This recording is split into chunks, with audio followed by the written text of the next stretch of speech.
Boker Tov Koulam, bonjour à toutes et à tous. Il y a deux formes d'amour.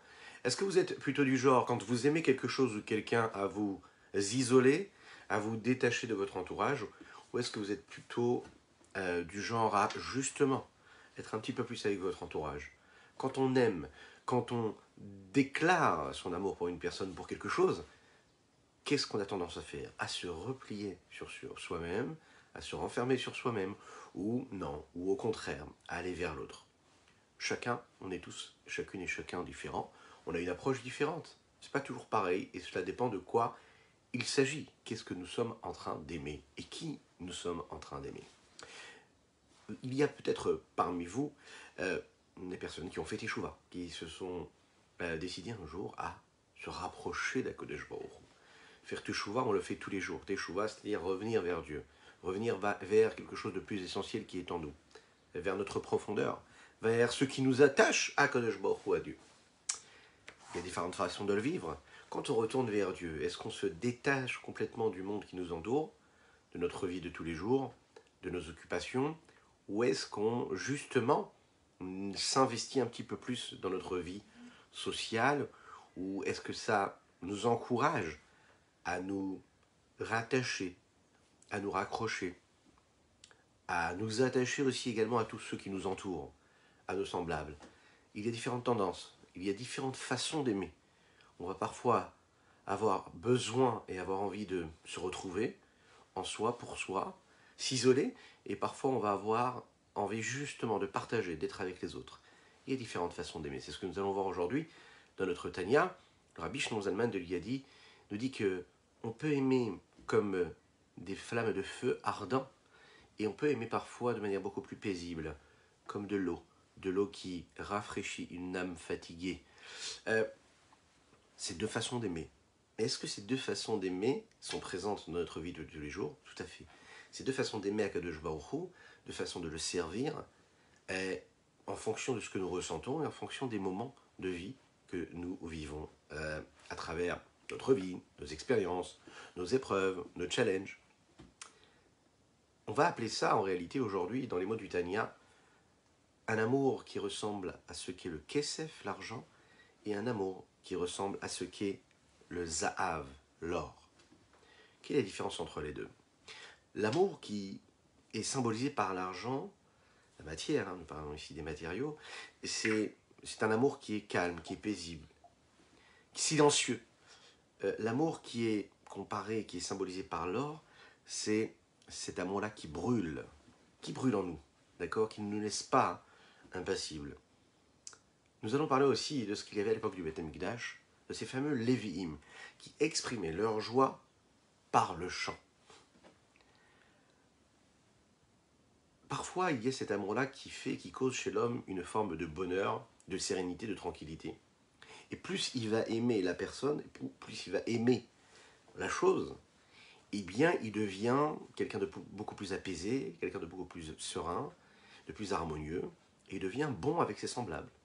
Il devient quelqu'un de tranquille, de serein, d'apaisé. D'heureux, quoi, en fait. Il devient beaucoup plus amical. Il a plus de motivation, il a envie de s'attacher aux autres. Il est bien. Hein, ça nous arrive toutes et tous. Vous savez, parfois, c'est l'amour que nous avons pour les enfants.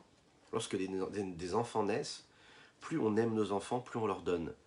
Et en général, plus on donne aux enfants et plus on les aime, plus on est heureux, plus on est serein. Pourquoi? Parce que quand nous-mêmes, on éprouve cet amour et on ressent cet amour que nous avons parce que nous aimons nos enfants, eh bien on leur donne cet amour-là. Et quand on leur donne cet amour-là, eux ont de l'amour et donc de l'affection. Et quand un enfant a de l'affection et de l'amour, alors il se sent heureux, il se sent tranquille et serein. Et donc ça lui donne envie lui aussi de se construire, d'être épanoui et d'avancer, d'évoluer. Il se renferme moins. Malheureusement, un enfant qui va vivre dans un milieu familial, qui parfois est compliqué, hein, dans un couple où il y a parfois quelques disputes, bon, quelques-unes, mais qu'est-ce qui se passe? Ça installe dans le foyer des tensions, du stress. Ça installe, qu'est-ce qui se passe chez l'enfant? Qu'est-ce que ça crée chez l'enfant? Bien, tout simplement un renfermement sur soi. Il sent moins l'amour, il sent moins l'affection, même s'il sait que ses parents l'aiment, mais l'atmosphère dans laquelle il va vivre et il va évoluer va le renfermer. S'il se renferme, il ira en classe, il aura du mal à avoir envie d'étudier, d'évoluer, de grandir et d'être heureux. C'est ce qui se passe également dans ce que nous vivons à travers les rapports sociaux que nous avons. Quand on croise quelqu'un et qu'on le regarde et qu'on le croise avec un sourire et qu'on l'accueille avec un sourire, eh bien, on est en train de motiver la relation que nous aurons avec cette personne-là.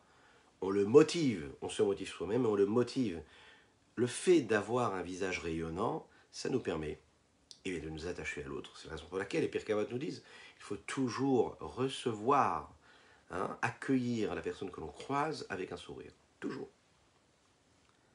Il y a d'un autre côté ce qu'on appelle l'amour qui brûle, qui est brûlant. Cet amour ardent, ce feu ardent que nous avons en nous.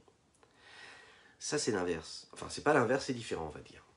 C'est un amour, en fait, qui cause chez l'homme et qui lui donne envie, comme son nom l'indique, c'est-à-dire de brûler comme une chalevette, comme une flamme. Et qu'est-ce qu'elle veut, cette flamme?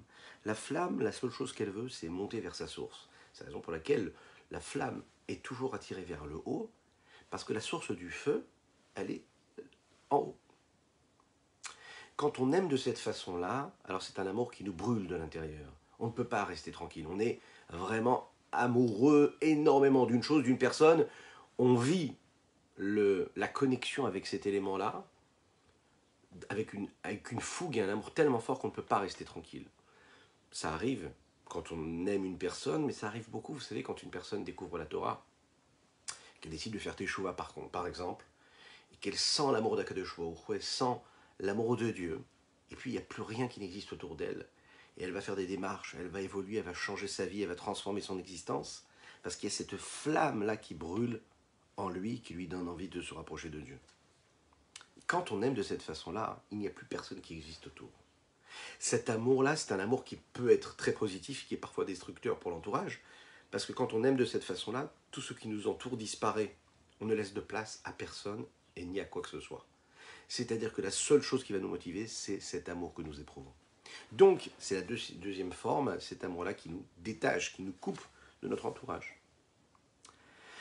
L'amour paisible, c'est un amour qui, justement, lui, entraîne l'homme et encourage l'homme à s'attacher avec les personnes qui sont autour de lui. Et quand, par exemple, vous savez, quand un homme, justement, on a pris l'exemple de cet homme-là qui fait teshuva, il y a deux façons de le faire. Il y a des gens qui arrivent justement à rester assez calmes et posés et apaisés dans cette démarche-là. Il y en a qui ont besoin vraiment de couper avec leur milieu social, de couper avec leur milieu familial, pour vivre cette expérience-là, pour aller justement se connecter, se sanctifier, s'élever, se purifier. Et donc ces deux façons-là d'aimer Dieu. D'après la Kabbalah, cet amour-là paisible, qui ne coupe pas avec l'entourage, un amour qui est apaisé, qui est considéré comme cet amour silencieux, nous allons dire, il apparaît, d'après la Kabbalah, à travers 4 niveaux, et dans 4 domaines différents. D'abord, nous avons l'eau. L'eau, c'est l'amour qui est appelé Ha'ava Kamaim, l'amour comme l'eau. À l'inverse du feu, l'eau coule avec fraîcheur, avec silence, avec naturel. Et elle coule du haut vers le bas. L'amour qui est naturel et qui est apaisé chez l'homme, elle, justement, va, comme nous disons en hébreu moderne, l'izrom. Une personne qui est zorem, c'est une personne qui réussit à s'intégrer à son entourage, qui réussit à s'adapter à son entourage. Il ne se coupe pas, et il ne se met pas de côté. Il ne s'isole pas, mais il continue d'être avec son entourage. Comme de l'eau, qui va un petit peu partout, tranquillement, sereinement, sans faire de bruit. Nous avons l'amour qui est appelé celle du chesed.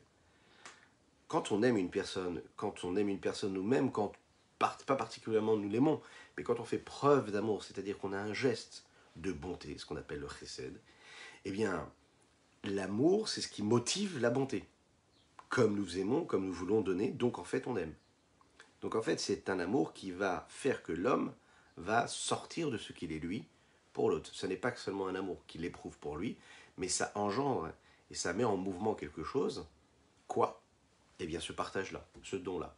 C'est-à-dire que le chesed, la bonté, elle va créer un processus de don et d'attachement et de rattachement et de reliement entre deux personnes, deux êtres. Troisième élément dont nous parlons dans la Kabbalah, c'est le Kohen. Le Kohen aussi apparaît dans le Ham Israël. On sait que c'est lui qui représente la vertu de bonté, puisque c'est lui qui était là pour le Ham Israël. Et vous le savez, qui était le premier Cohen? Le Cohen Gadol, le premier c'est Aaron à Cohen. Et qu'est-ce que nous disons de Aaron à Cohen? Aaron à Cohen, Oev Shalom, Oev Shalom, la seule chose qui l'intéressait c'était de courir après la paix. Il faisait tout pour faire la paix entre les hommes. Il aimait les créatures et les rapprocher de la Torah. Il cherchait toujours la paix. La Torah, elle nous définit. Les Kohanim, elle donne même cette description-là. Tumecha veurecha leish chasidecha.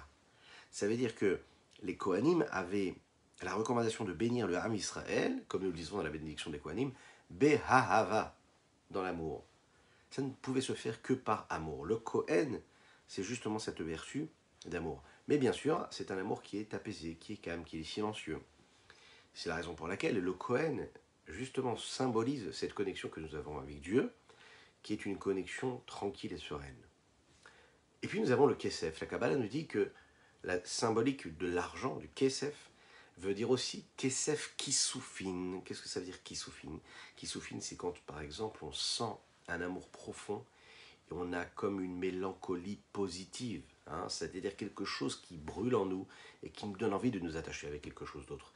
Cet amour-là, c'est un petit peu comme la couleur de l'argent, qui est clair, qui est rayonnant, qui scintille, mais qui se rapproche plus du blanc. Là où l'or, lui, va se rapprocher plus de la lumière et du sentiment. L'argent, ce matériau-là, est relié à la vertu de Chesed. Et on sait que la vertu de la bonté dans la Kabbalah est décrite comme une vertu qui est symbolisée par la couleur blanche, qui elle aussi a cette clarté-là. C'est la raison pour laquelle on va appeler aussi également cette forme d'amour que nous avons pour Dieu, cet amour silencieux qui va être appelé Kesef HaKodashim. Regardons dans les mots ce que le Admorazaken nous dit ici dans ce 50e chapitre. J'espère que vous allez bien. Boker Tov les Koulam, ceux qui nous rejoignent sur les différents réseaux. Bienvenue à toutes et à tous. Je vous le dis, si ce n'a pas encore été fait. Boker Tov les Koulam, bienvenue à toutes et à tous. Je suis infiniment heureux de vous retrouver en cette magnifique matinée que Dieu nous offre sur la terre.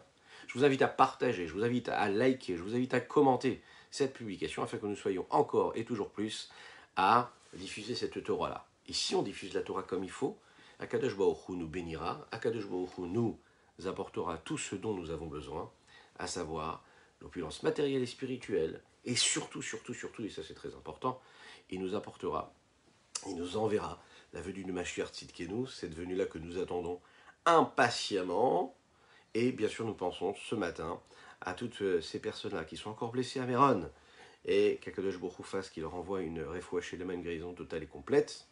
Nous démarrons dans les mots ce 50e chapitre. Boker Tov à ceux qui nous rejoignent. Oui, Boker Tov. Veine, kol bechinot ou madrigot ahavot ahava niskarot leel. Tous ces différents niveaux et ces différents degrés d'amour dont nous avons parlé plus haut. En misitra dimina, que ce soit des formes d'amour et des degrés d'amour qui viennent du côté droit, ou bechinat Kohen, ou bien que cela vienne du niveau du Kohen, Ish Chesed, que le Kohen était appelé un homme de bonté. Boker Tov Mendel, Boker Tov. Venikra Kesef HaKodashim, il est appelé ce Kesef-là. C'est argent qui était sanctifié, qui était là pour justement permettre tout ce qui était saint et tout ce qui était sanctifié dans le Beth Amikdash. Mais également, cette notion-là, nous l'avons dit, de Kesef, qui vient du mot Kisoufine, qui veut dire cet amour que nous avons en nous, qui brûle pour Dieu, plus qui brûle là, en fait, qui est beaucoup plus apaisé, puisque nous parlons ici d'eau, donc qui brûle dans le sens apaisé. Ce n'est pas un feu ardent qui brûle doux sur son passage. Milachon, nirsof, nirsafta leveit avicha. C'est un amour qui a cette envie-là, ce désir-là, cette passion-là, cette fougue pour Akadosh Baruch Hu, celle de retourner vers la maison de son père. De quoi nous parlons ici? De cette neshama-là qui veut s'attacher à sa source, retourner à sa source, s'attacher à sa source. De l'autre côté, nous avons cet amour-là dont nous avons parlé, qui correspond à cet amour qui est symbolisé par l'or. Cet amour-là qui brûle. Shlomo HaMelech, vous savez que c'était Chacham Mikol Adam. Shlomo HaMelech, c'est l'homme le plus sage de tous les hommes. Qu'est-ce qu'il avait de si particulier? Il disait comme ça dans les Shir HaShirim, qui Azak Mavet Ahava Eshafea Rishpehesh Shalevetka. Rishpehesh Shalevetka, ça veut dire Rishpehesh Shalevetka. Ça veut dire que cette flamme de feu, elle est puissante, elle est ardente, elle est dévorante, cet amour que nous avons pour Akadosh Baruch Hu. C'est cette flamme-là qui symbolise cet amour. La question qu'on peut se poser ici, pourquoi est-ce que Shlomo HaMelech, le roi Salomon, crée un lien entre l'amour et le feu? Et comment l'amour, malheureusement, peut être relié également à l'inverse de la vie? C'est ce que dit ici Shlomo HaMelech. Ki azaka mavet, elle est aussi puissante que l'inverse de la vie. Quel rapport y a-t-il entre l'amour et l'inverse de la vie? Ici, nous parlons en réalité d'une autre forme d'amour. Ha'ava kirishpesh, c'est une situation où l'homme, en fait, il reconnaît, il décèle la vérité de Dieu, il découvre la vérité de Dieu, et donc en lui, il y a une flamme et un feu brûlant, puissant qui s'allume. Et qu'est-ce que ça fait? Ça entraîne chez lui la volonté de s'enfuir de ce monde-là qui l'entoure, de fuir le mensonge qu'il y a dans le monde. Il ne peut plus supporter, quand il est face à la vérité, il ne peut plus supporter. Il ne peut plus supporter le mensonge qu'il y a dans le monde, il ne peut pas supporter tout ce qui représente ce mensonge-là. Et cet amour-là va brûler chez lui toute forme d'amour qu'il aurait pour autre chose. Donc, à quel niveau ici cet amour-là est positif? C'est qu'en réalité, nous avons une dose de capacité d'amour, si vous voulez. On ne peut pas aimer deux personnes en même temps. Quand on aime une personne, cela ne veut pas dire qu'on déteste les autres, ça veut juste dire que toute notre capacité à aimer, on l'a investie pour une personne, pour quelque chose. On ne peut pas être partout à la fois. D'accord? Quand on s'est investi pour aimer une personne, cet amour-là, il est consacré à cette personne. Si on aime quelqu'un d'autre en même temps, c'est que quelque part, on n'aime pas la première personne, normalement. Donc on ne l'aime pas.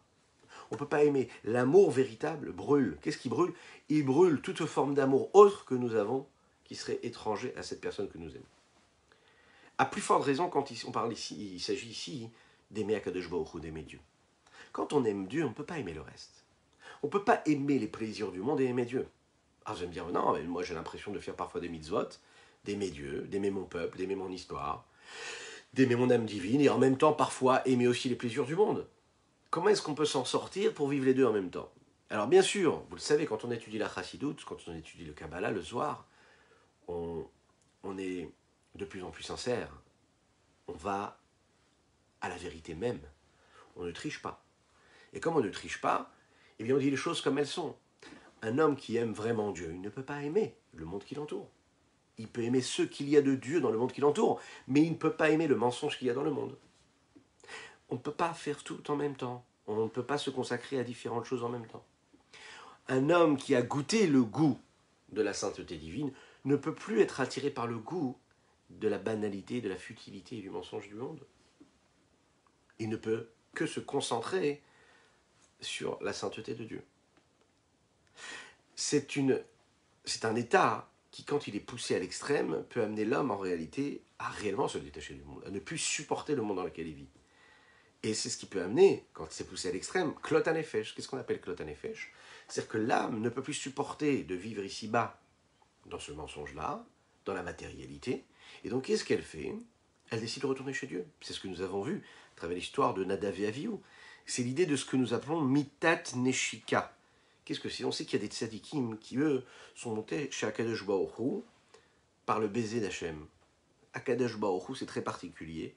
Avec le baiser d'Hachem, ils ont été détachés de cette vie-là. La question, c'est que, a priori, un baiser, c'est fait pour quoi? Pour exprimer quoi? De l'amour, de la vie. Et là, on voit que le baiser, il a représenté quoi? Le détachement de la vie, l'inverse de la vie, chez Moshe Rabbeinu, par exemple. Ou bien chez Aaron à Cohen. Alors, comment se fait-il que nous parlons ici de baiser? Alors, la Chassidoute nous explique que cela exprime en réalité le rapprochement qui est tellement fort entre Dieu et l'homme, qui fait qu'en réalité, l'homme, à ce moment-là, il est appelé par la sainteté d'Akadosh Baruch Hu. Et c'est donc en réalité une connexion qui est tellement forte qu'il le détache de la matière, qui le détache du monde. Dans l'histoire du peuple juif, on le voit, qui parfois, ça va se passer quand c'est Dieu qui le décide, et là, ce sera positif, parce que c'est Dieu qui va décider d'appeler à lui une âme, mais quand c'est l'homme qui fait cette démarche-là, c'est-à-dire qui décide, parce qu'il aime Dieu, de se couper du monde, eh bien cela, ça va être négatif. On sait que Nadav et Avihu, le jour de l'inauguration du Mishkan, ils ont apporté ce qu'on appelle Esh Zara, un feu étranger. Un feu étranger, ça veut dire qu'ils ont tellement éprouvé et tellement exprimé leur amour pour Dieu qu'ils ont disparu de cette terre-là. La Torah Takabala nous explique, ça ne veut pas dire que ces tzadikim, puisque vous l'imaginez bien, Nadav et Avihu, c'était des Kohanim, ça ne veut pas dire qu'ils ont fauté à ce moment-là. La Kabbalah nous explique ici, c'est que tellement ils ont aimé, tellement ils étaient attirés par Dieu, ils sont entrés dans le Mishkan, ils ont vu le dévoilement de Dieu. Ils ont vu la présence de Dieu, ils ont dit mais c'est pas possible. Comment est-ce qu'on peut rester dans ce monde-là? Comment est-ce qu'on peut rester dans la futilité, dans la banalité, dans l'impureté du monde qui nous entoure, dans ce mensonge, quand on voit le rayonnement, le dévoilement de Dieu? Ils n'ont pas pu supporter la grandeur de la lumière, et donc ils se sont laissés consumer par cet amour qu'ils avaient pour Dieu. Ils voulaient se détacher du monde, ils ne voulaient pas vivre dans le monde. L'histoire de Ben Azaï aussi est intéressante. Ben Azaï, c'est un des sages qui, lui, était très investi dans cette quête-là, dans cette recherche permanente de comprendre et de connaître les secrets de la Torah, la Kabbalah, tout ce qu'il y a derrière cette Torah qui nous est dévoilée. Ils sont donc rentrés avec d'autres Chachamim, on appelle ça le Pardes, dans ce jardin, le jardin secret, si on pourrait l'appeler ainsi, le jardin des secrets de la Torah. Ben Azaï, on dit que Ben Azaï il est rentré et il est niftar. Qu'est-ce que ça veut dire? Ça veut dire que quand il a découvert les secrets de la Torah, ça a allumé en lui un feu qui était tellement grand, une soif pour Dieu, que sa neshama, elle a abandonné son corps. Son âme a abandonné son corps parce que ce qu'elle voulait, c'est aller à la source, elle voulait voir, ressentir la sainteté de Dieu. Elle ne pouvait plus supporter ce monde-là. Mais attention, c'était négatif parce que c'est pas ce qu'on attendait d'un homme. Ben Azaï, on dit, c'est un homme qui ne s'est jamais marié. La seule chose qui l'intéressait donc, c'était cet attachement avec Dieu. Il était coupé du monde et de la vie. Est-ce que c'est ce que nous devons chercher? Non, pas du tout. Un homme, il doit chercher à vivre dans le monde, à vivre dans la matière. C'est toute l'histoire d'ailleurs de Rabbi Shimon Bar Yochai, qui sort de la grotte, et qui a du mal à voir ce qui se passe dans le monde. Et là, Dieu lui dit, mais non, c'est ici que ça se passe. Oui, on ne se met pas dans une grotte, on sort de le monde. Et dans le monde, on apporte de la spiritualité, de la sainteté. Et nous allons le voir ici, comme pour cet amour-là qui était paisible, qui était symbolisé par l'eau, nous avons donné 4 niveaux de cet amour-là, ou 4 symboliques, et bien là aussi nous allons voir qu'il d'après la Kabbalah, il y a 4 façons aussi d'exprimer et de relater qu'est-ce que c'est cet amour-là qui brûle comme un feu ardent. Première chose, comme un feu, comme nous le disons. Qu'est-ce qu'il y a de si particulier? Pourquoi est-ce que nous définissons ça comme du feu? À l'inverse de l'eau, le feu brûle tout sur son passage. Le feu c'est chaud, le feu c'est ardent, c'est brûlant, et par définition le feu monte vers le haut, là où l'eau descend vers le bas, c'est la nature des choses. L'amour brûle, elle brûle tout ce qui est à l'extérieur de cet amour. Quand on aime quelque chose, tout ce qui est autour est brûlé, n'existe plus. C'est une puissance. Et c'est ce qui fait aussi, qui entraîne l'homme à se mettre dans une position et à faire en sorte que tout ce qu'il va vivre dans sa vie sera une évolution. Ce qu'on appelle ratso. Ratso, ça veut dire que il va toujours vouloir évoluer, il va vouloir grandir, il va vouloir s'élever, comme cette flamme-là, vers le haut.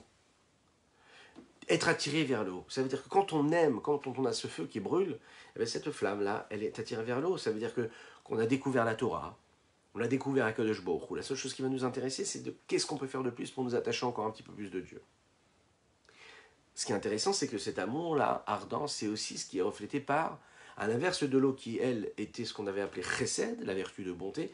Là, le feu, et donc l'amour qui correspond ici à cet amour ardent que nous pouvons avoir, va correspondre ici à la vertu de Gevura. Qu'est-ce que c'est Gevura? Gevura, c'est la rigueur.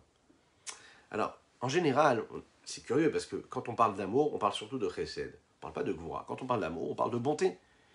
Quand on parle de crainte, on parle de rigueur. Mais on voit qu'ici, en réalité, dans l'amour même, il peut y avoir aussi de la rigueur. D'ailleurs, on est dans cette période-là du Homer, et on l'a vu que dans la vertu de chesed, il y a Gvura, Shebe Chesed. Ça veut dire une dimension de rigueur qu'il y a dans la vertu de bonté. C'est un amour qui brûle, qui nous détache de notre entourage et qui fait qu'on s'élève, hein, qu'on évolue. Et puis, nous avons aussi également ici une question d'or. Tout à l'heure, nous avons parlé de l'argent, hein, de ce matériau-là qui correspondait à l'amour paisible, qui correspondait à l'eau également. Là, nous allons parler de la dimension de l'amour qui correspond au feu, mais là, qui correspondra au matériau de l'or. La couleur de l'or ressemble plus au feu qu'à l'eau. D'après la Kabbalah, l'or fait allusion à l'amour qui est ardent, qui est brûlant, qui monte. De la même manière que l'or a beaucoup plus de valeur que l'argent. Et bien sûr qu'on a plus de mal à trouver de l'or que de l'argent. La même chose, cet amour-là, hein, qui est brûlant, qui est ardent, celui qui veut faire pousser l'homme qui pousse l'homme à se détacher du monde dans lequel il vit, pour se consacrer complètement à cette flamme-là qu'il a pour Dieu, eh bien cela correspond à cet or aussi qui est beaucoup plus difficile à être trouvé. Et puis, quatrième, ici, ressemblance, est le symbole du Lévi. Pourquoi le Lévi? Le Tania va nous l'expliquer ici. Dans le peuple juif, là où il y avait les Kohanim, qui sont représentés par l'amour paisible, là nous avons l'amour qui est représenté par le Lévi. Et le Lévi du Yossif, c'est parti de ces êtres-là qui étaient consacrés, qui étaient élus pour représenter le peuple dans le Beth Amikdash, dans le service de Dieu. Les Lévim ici représentent l'amour qui brûle, qui est ardent. Et comme on va le voir ici, c'est la raison pour laquelle eux, ils vont chanter, ils vont danser, ils vont exprimer leur amour pour Dieu de cette façon-là. Regardons dans les mots ce que le Hanurazaken a à nous dire sur ces deux formes d'amour. Ah, yesh od bichinat ta'ava. Il y a un autre niveau d'amour, aole al kulana kemalat azav ala kesef, qui va dépasser les autres formes d'amour, un peu comme l'importance que va avoir l'or sur l'argent. Vei, ha'ava kirishpesh, c'est l'amour brûlant comme des flammes de feu, qui provient biprinat gvrot elionot des bina ilaha, qui provient des niveaux de rigueur supérieure suprême qui sont investis par le niveau de bina ilaha, c'est-à-dire là le discernement supérieur, c'est le niveau de bina mais supérieur. Diainu, c'est-à-dire Shaliede Aïd Idbonenut, je précise ici parce que tout à l'heure nous avons parlé du Gvura qui avait dans Chesed, d'accord? Ici, nous parlons, ce qui précède les Midot, c'est la partie cérébrale, Chochma, Bina, Da'at. Maintenant, Chochma, Bina, Da'at, dans Bina, il y a aussi en fait un niveau de vertu. Et quelle est la vertu de Bina dont nous parlons ici? Nous parlons de la Bina, de la vertu de Gevura qu'il y a dans la Séphira de Bina. On ne va pas rentrer trop dans les détails, mais on va tout de suite développer. Diaïno. Quand on réfléchit, on approfondit cette idée-là, comprendre et la grandeur de l'infini du Saint béni soit-il. Des kulakame kela mamash rashiv. Tout est devant lui considéré comme rien. Titlaet vetitlaev anefesh. Son âme va s'emballer, elle va s'enflammer. L'ikar tiferet gedulato. Pour la splendeur d'Akadosh Baruch Hu, ou l'istalka bikara de malka. Ça lui donnera envie, et puis plus que cela, ça imposera en lui cette nécessité-là de scruter, de voir la valeur phénoménale du roi d'Akadosh Baruch Hu. Comment? Avec un amour qui riche taza, comme des flammes de feu puissantes. Aolene Maala, qui monte vers le haut. Et automatiquement, comme une flamme qui, la seule chose qu'elle veut faire, c'est se détacher de la bougie ou de l'huile qui est en train de lui donner cette énergie-là. La flamme, c'est de l'huile qui se consume. Mais la flamme, c'est aussi celle qui passe par l'intermédiaire de la mèche. S'il n'y avait pas de mèche, eh bien, la flamme disparaîtrait parce qu'elle ne pourrait pas être retenue. Qu'est-ce qui retient la flamme d'une bougie? C'est cette mèche-là. Ce qu'elle veut faire, elle, c'est tellement elle aime, tellement le feu il est ardent, qu'elle veut se séparer, elle veut se séparer de la mèche ou bien des petites brindilles de bois qui sont en train de brûler.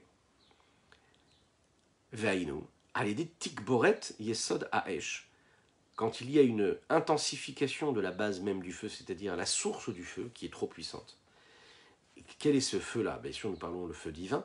Shebanefesh Shelokit se trouve dans l'âme divine. Au misé Baal l'idée de Simeon, et cela amène quoi en réalité? Une forme de soif, comme David Amelech le dit dans les Télim, Tsama lecha nafshi, mon âme a soif de toi. Et ensuite, l'ifrinat cholat ahava, cela donne quoi en réalité? Cette soif, ce manque, bien comme une personne qui aime énormément et qui n'a pas près de lui cet amour-là, eh bien il devient malade d'amour. Et ensuite, l'étape d'après, c'est que l'âme ne peut plus supporter. Et comme elle ne peut plus supporter, malheureusement, qu'est-ce qui se passe? Elle se détache de ce corps-là et elle monte chez Hachem. Gam kalta nafshi. Mon âme aussi a été consumée par cet amour que j'ai eu pour toi. C'est l'histoire du Baal Shem Tov qui un jour rencontre un des grands médecins qui était très connu et il discute avec lui des notions de sujets qui correspondent à la refoua, à la guérison. Et le Baal Shem Tov lui dit je sens que je ne suis pas très très bien, je me sens pas très très bien, vérifie est-ce que mon pouls fonctionne comme il faut. Et dis-moi quelle est la quelle est la maladie dont je suis malade. Et donc le médecin a regardé, il a dit au Baal Shem Tov, il a dit voilà, je sais que vous avez un problème de santé, mais je ne serai pas capable de vous dire quel est votre problème. Le Baal Shem Tov lui a dit que c'est sûr que le médecin ne sait pas. Parce qu'en réalité, la maladie dont il est malade, le Baal Shem Tov, c'est une maladie qui ne fait pas partie de tout ce que le médecin a pu apprendre pendant ses études médicales. Parce qu'en réalité, il parlait de la maladie d'amour qu'il avait pour Dieu. Et cette maladie-là, bien sûr qu'elle s'installait dans son corps et qu'elle s'exprimait à travers les membres de son corps et à travers un ressenti réel physique, mais c'était autre chose. C'était cette maladie qui ne pouvait pas être guérie, en tout cas pas par les médicaments que le médecin aurait pu lui donner, puisque c'est cette maladie-là qu'il avait pour Dieu, d'aimer Dieu trop fort. Troisième élément dont nous avons parlé, vous vous en souvenez, c'est les Lévi'im. Comment est-ce que les Lévi'im exprimaient leur amour pour Dieu? De quelle façon ils aimaient Dieu? On sait qu'ils servaient Dieu dans le Beth Amikdash et que les Lévi'im avaient cette responsabilité de chanter et aussi de jouer des instruments de musique. À quel moment? Au moment où les Kohanim amenaient les corbanotes, les sacrifices au Beth Amikdash. Les Kohanim sont ceux qui font et qui continuent à faire d'ailleurs ce qu'on appelle la Birkat Kohanim, la bénédiction des Kohanim. Et les Lévi'im, c'est ceux qui chantaient. On sait que parmi ces Lévi'im-là, il y avait différents groupes de Lévi'im qui s'enchaînaient l'un après l'autre et qui se renouvelaient. Les Lévi'im avaient deux façons de chanter. Ils chantaient des chants mélancoliques, assez doux, et puis il y avait aussi des chants de joie. D'un côté, cela exprimait l'amour brûlant d'un feu ardent, qui ne peut pas se tenir en place, qui exprime vraiment cet amour, la parole Kadosh Baruch Hu, comme du feu. Et donc il se met à danser, et qui se met à chanter avec des chants qui sont joyeux. Et de l'autre côté, il y a les Lévi'im qui avaient cet amour pour Akadosh Baruch Hu, qui était exprimé par des chants qui étaient beaucoup plus calmes, qui exprimaient l'évolution et l'élévation qu'il y avait vers Dieu, mais avec une forme de tranquillité et une forme d'apaisement. Le Ben Morazaken nous le dit ici dans les mots, les Hatid Lavo, dans un futur proche, le niveau des Lévi'im, ce sera qu'en réalité, ils vont même dépasser le niveau des Kohanim. Parce qu'on sait que les Lévi'im ici, qui sont représentés par la vertu de Gevura va dépasser le Chesed, quand il y aura Mashiach très rapidement. Et donc les Lévi'im qui représentent la Gevura et les Kohanim qui représentent le Chesed, la bonté, eh bien les Kohanim vont être dépassés par les Lévi'im. Oui, c'est un petit peu ce qui se passe, vous savez, quand souvent on dit qu'à notre époque, nous suivons l'avis de l'école de pensée de Beth Hillel, qui lui était beaucoup plus cool, cherchait toujours à arrondir les angles et à trouver des circonstances atténuantes au comportement des hommes, et était beaucoup plus facile à vivre, beaucoup moins dur et rigoureux que Beth Shammai. Et quand tu auras Mashiach, c'est l'inverse qui se passera. Pourquoi? Parce que cet amour-là que nous éprouvons pour le feu, aujourd'hui on a du mal à la vivre, parce que si on éprouve cet amour pour Dieu, eh bien on a du mal à l'assimiler, on a du mal à l'assumer. Et qu'est-ce qui se passe? Eh bien, elle nous fait quitter ce monde dans lequel nous vivons. Donc nous avons besoin de cet amour de Dieu qui vient du côté du chesed, apaisé comme de l'eau. Parfois il y a ce feu-là, mais quand il y aura Mashiach, c'est surtout cet amour de feu qui sera ressenti. Regardons ici dans les mots ce que l'Admorazaken nous dit. Veine Mikan, Yatsa Shoresh Alevim les matins. C'est de ce niveau-là de Gevura qu'il y a dans Bina, dont nous avons parlé juste avant. Yatsa Shoresh Alevim les Mata est venue cette source-là des Lévi'im ici-bas dans notre monde. Ou les Hatid, et dans un futur, Sha'olam it ale yuhem akohanim. Les Lévi'im seront eux les Kohanim, ou que Meshakata Varizal, comme le dit le Rabbi Yitzhak Luria, dans ses textes de Kabbalah, le Pasuk Veha Kohanim al Lévi'im, quand nous faisons référence dans le texte de la Torah des Kohanim qui étaient des Lévi'im, il dit là-bas le Harizal, chez Alévi'im, chez l'Archav, yu Kohanim l'Atid. Les Lévi'im de maintenant seront les futurs Kohanim. Va avodat Alévi'im, aïta liarim kol rina vetoda, beishira, vezimra, benigun uneima. De quelle façon ils servaient Dieu dans le Beth Amikdash? C'était d'élever la voix, en chantant, en remerciant Akadosh Baruch Hu avec des louanges. Ça pouvait se faire par la bouche, en chantant. Ça pouvait se faire avec des instruments de musique. Ça pouvait se faire par des chants paisibles, apaisés, doux, qui en réalité faisaient refléter une forme parfois d'amertume positive, c'est-à-dire qui exprimait le fait de languir à Kadosh Baruch Hu. une mélancolie, mais qui est positive, hein, constructive, on va dire, et puis parfois de la joie. Hein. C'est ce qu'il dit ici quand il dit Benigun Neima, ça peut être les deux. Ce qu'on appelle Ratso Vachov, une forme d'aller-retour, de va-et-vient. Bifrinat Ratso Vachov, Shi Bifrinat Ahava Azo, c'est représenté par ce niveau d'amour ardent, puissant, caché les Vetayut Semina Bazak. C'est un petit peu comme, vous savez, la flamme et les étincelles qui sortent quand on est en train de faire brûler de l'or, hein, et qu'on essaye de confectionner des différentes formes. Eh bien, qu'est-ce qui se passe avec cette étincelle-là? Cette étincelle s'en va et qui revient en même temps. C'est les deux en même temps. Ce va-et-vient-là, cet aller-retour, comme il est dit dans la Gemara Chagiga, chapitre 2, Kedita Bigmara, Perik Bet Chagiga. C'est compliqué, le Admorazaken ici nous dit d'exprimer et de mettre sur papier et de l'expliquer, hein, cette notion-là d'amour ardent que nous pouvons avoir pour Dieu. Rak kol ish nilbav venavon, seulement une personne qui a un cœur entier et qui a une sérénité cérébrale, amaskil al-davar, qui est capable de comprendre et d'intellectualiser cette notion-là, ou ma'amik le kasher da'ato dunato b'Hashem, et qui approfondit et qui fait en sorte que sa conscience, son savoir et son discernement pour Dieu et en Dieu est vraiment investi. Imsatov oraganus benafsho amaskelet, il pourra lui trouver la lumière qui est cachée dans son âme intellectuelle et le bon qu'il y a en cela. Chacun en fonction de sa capacité, de sa mesure de compréhension. Yeshmit Pael, Yeshmit Pael, il y en a un qui va comprendre de cette façon-là, en réfléchissant, en analysant, en approfondissant de cette façon-là. Et il y en a un autre qui va être impressionné et comprendre et saisir de manière différente. Comment, et le Admorazaken termine ce Tanya d'aujourd'hui de cette façon-là, comment est-ce qu'on peut arriver à cela? Parce qu'en réalité, cet amour-là va créer en réalité, et peut venir, et peut être suscité quand elle a été précédée d'une forme de crainte.